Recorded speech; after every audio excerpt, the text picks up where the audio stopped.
To participate in women's sports is to participate in the empowerment of women until those in charge silence women and strip away the very principles that allow sport to be empowering.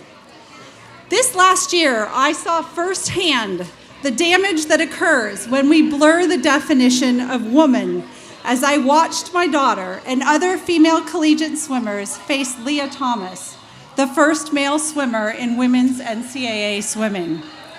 I saw previously empowered young women fade in strength and confidence. I watched in dismay as these young women were gaslighted, shamed, and told to seek counseling because they tried to point out discrimination. I saw tears, frustration, silence, lost records, and lost opportunities. I saw shocked young women question whether they had the right to undress out of the sight of male eyes and male nudity in locker rooms. I heard the stories of locker rooms, usually excited, filled with excited chatter and celebratory, going eerily silent.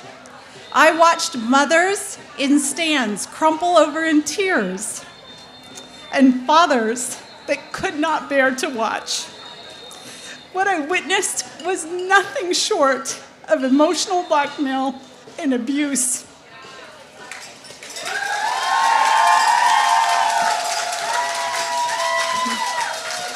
The publicity around Leah Thomas forced responses and provided an opportunity to show leadership, to defend the fair treatment of women. Instead, we witnessed the casual manner in which women were tossed aside and silenced. Fair treatment and easy trade for power. Robin Harris of the Ivy League and Mark Emmert of the NCAA delivered blow after blow to women all year long. I know the stories. I have the documents. I was there for much of this. Mandatory meetings asking the young women to be silent and clear their words with department leadership if they wanted to speak. Handouts telling the Ivy League swimmers to let the men in charge determine their fate and accept it without complaint.